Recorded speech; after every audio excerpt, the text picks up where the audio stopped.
ñu taxawee fii ànd ak collectif bu mag ñu nekk ndaw ñu jël micro bi jox ñu ko kon ñu ngi sant ñëpp di gërëm ñëpp te xam ni kàddu yi groupe collectif bi nga xamante ni mooy collectif Vangin di ko gërëm moom sëriñ ji nga xam ni moom moo fi nekk muy sëñ ji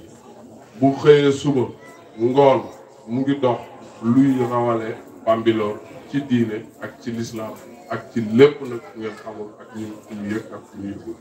li waral kàddu yi nag mooy ñu ngi leen di tàllal suñu loxo yi parce que ñaan du doy fii daara ju sell ji nekk ay saay-saay jóge nañu fële ci àll ba ñëw taxaw lu yàggul dara ne ñoom dañ fi am titre foncier te dañu bëgg ñi fi nekk loo bi mu ngi nekk 49 hectares loolu moo waral tey ñu def collectif boo xamante ni moom ñii lañu choisiroon sax pour jiital ko mais ak li mu yanu posturam antanul lenn li parce que moom moo fi dëkk di fi jàngale ñu ngi tàllal loxo képp kuy ndaw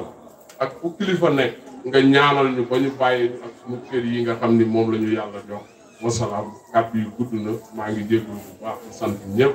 suñu bàyyi ñu ngi lay tàllal loxo bu baax a baax ci loolu muy information bu ma doon jàllale jërë ngeen jëf. macha allah jërëjëf jërëjëf sëriñ Mame Demba Ndour jërëjëf yow ñu ngi lay jaajëfal bu baax te di la gën a dénk daara ji waaye di la gën a dénk sa njiili comme li nga fi wax ànd bi rafet na lool yàlla yàlla barke lépp waaye sa njiili am nga sos de Mame Demba Ndour yéen it am ngeen sos ndax yéen dëkkandoori sa njiili duñ laaj kenn sa njiili duñ laaj kenn daara ji yéen la ñuy laaj sa njiili yéen la ñuy laaj daara ji noo ngi leen di dégg daara ji di leen dégg sa njiili te yàlla rek tax macha allah. Abdou. jërëjëf Abdou. macha allah sëñ Abdou li nga wax am na solo lool ñu bàyyi ko xel kon barakallahu fiik kon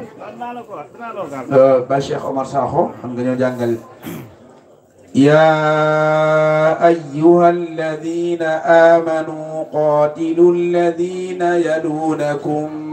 من الكفار وليجدوا فيكم غلظة أعوذ بالله من الشيطان الرجيم يا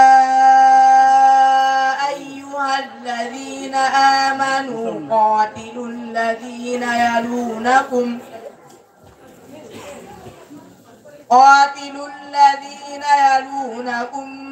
من الكفار وليجدوا فيكم غلظة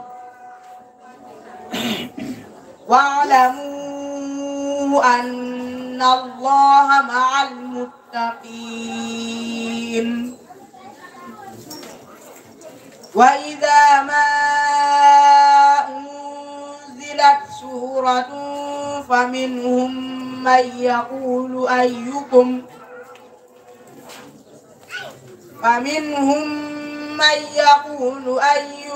زادته هذه إيمانا فأما الذين آمنوا فزادتهم إيمانا وهم يستبشرون وأما الذين في قلوبهم مرض فزادتهم رجسا إلى رجسهم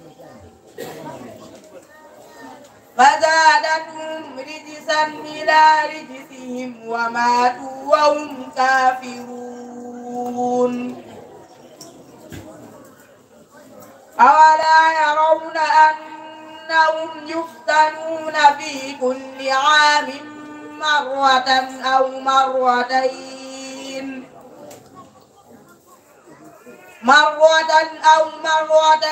ثم لا يتوبون ولا هم يذكرون وإذا ما أنزلت سورة نظر بعضهم إلى بعض هل